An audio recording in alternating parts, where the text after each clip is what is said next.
Okay, good morning, guys. This is Rich Hand. I want you to know that I'm doing this little short clip because Bert Strain and I are good friends and we played together in Alaska years ago, and I wouldn't do it and don't normally do it except Bert asked me to do it. So here I am. I'm going to tell you a few things about pitching that's different than what you've heard or what you've been trained, and some of it's old time, and hey, I'm old time. So I'll start with, I think I'm going to start with organizing your body to be able to have the power necessary, that your arm isn't the only thing that takes pressure. So you've got three centers of influence in your body. When you're on the mound, you have hip rotation. So what's real important is the guys with the big butts end up doing well pitching because they got balance, right? So when you come up, you've got to be able to turn so your hip rotation has power. Now, if you practice this, your hip rotation goes back and then your shoulders go back. So as you lead with your hip, your shoulders go back. Because this arm, your off arm, is the most important thing in pitching. I know, it doesn't sound right, does it? Well, if you think it through, it will. Your off arm is the one that has power. So if you'll put a friend right there and you ask him if he wants to get hit, that is the most powerful thing in your body. So the back end of your tricep on your opposite arm is what you need to employ when you're pitching. Because if you stay closed long enough and you open quickly, your arm is just the surgeon. It's not the power, it's just the surgeon. Your body is the power. So it takes, all of you guys are different. Some are long, some are stringy, some are powerful, some are compact, and you're going to pitch differently. Because physically, you have to pitch differently. But there's two things that you can do, every pitcher can do. One is 1, 2, 3. This is surgery. So I'm going to teach you, I'm going to suggest to you how to throw a forkball. But the initial stage of having to throw a forkball is arranging your body properly.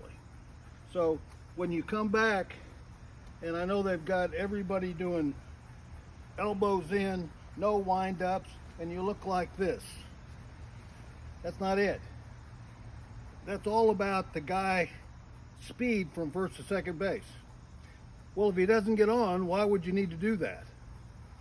So what we're going to do is we're going to keep the wind-up. What we want to do is we want to have power. So the initial phases of power is your turn. And your turn has to be where your butt is facing the hitter. Your arm comes back, and then you turn, and the last thing to come is your arm.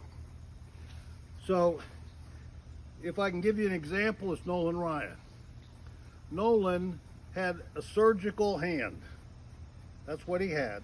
And what he did with his lower body is he created the power necessary to do the pitch, the fastball, and his breaking balls were part of his extension.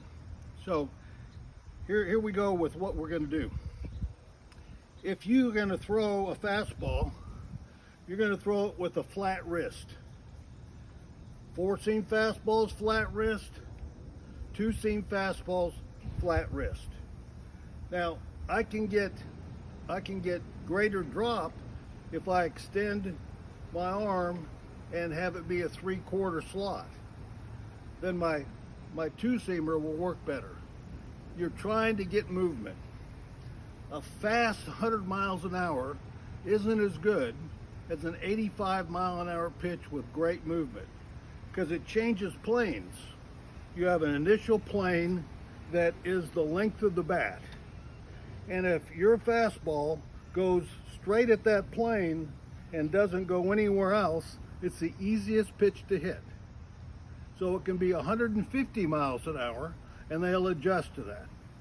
If your pitch, if you loosen your wrist and your pitch has a lot of spin and it's not thrown so fast that the spin doesn't take hold, then that is movement.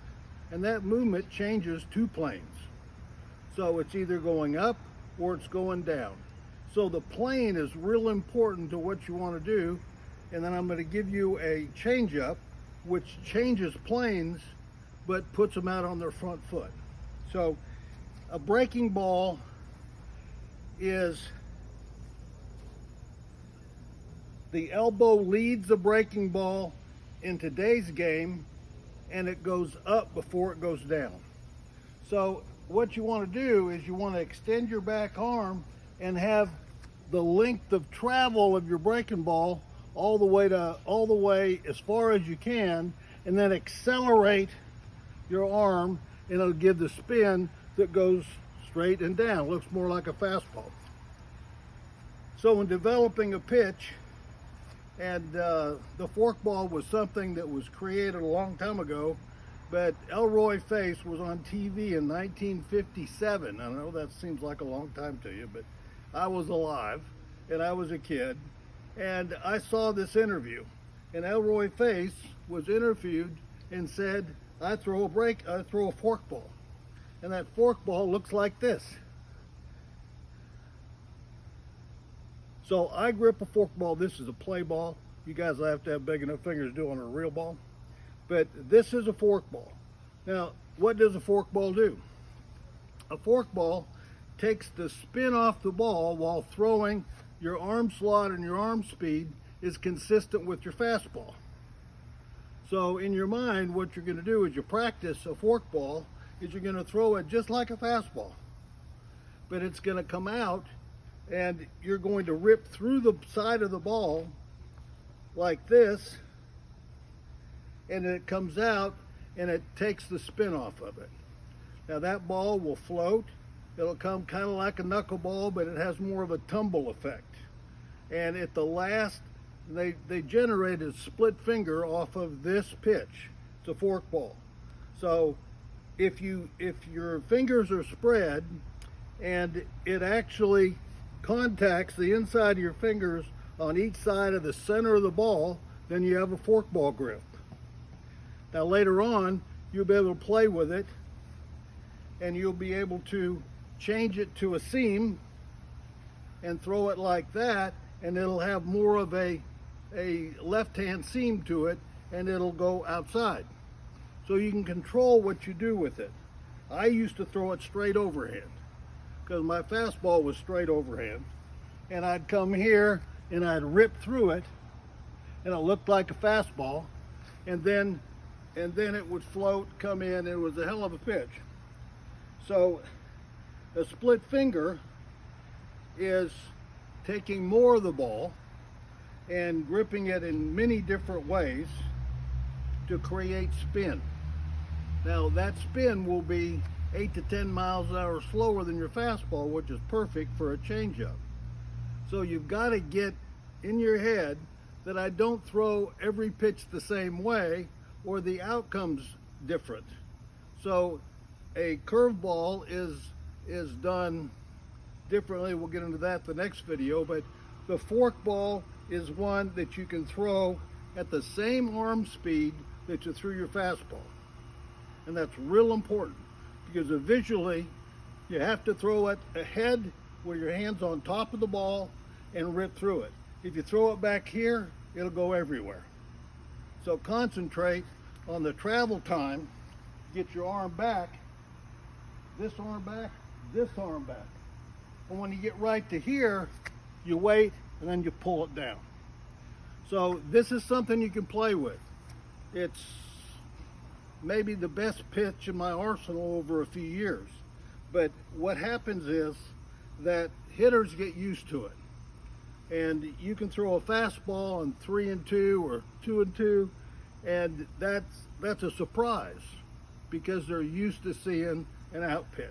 Well, the fastball becomes more of an out pitch. You don't have to throw 100 miles an hour. Ted Williams said, hitting's timing. Pitching is simply untiming hitting. It's not difficult. It's essential. And when you watch a kid come up, watch carefully all of his practice swings, because he's going to give you evidence of what he wants to hit. And what you do is you assess how long his arms are, where he is on the plate, and you're going to assess everything about him that gives you an idea where he's not going to be able to hit the ball. So in your sequence pitching, you're going to go to those areas, and then you can get him out effectively over and over, but it's a plan. So the forkball is a great pitch. It's something that I use to change pace, and I think we only had one that was a home run.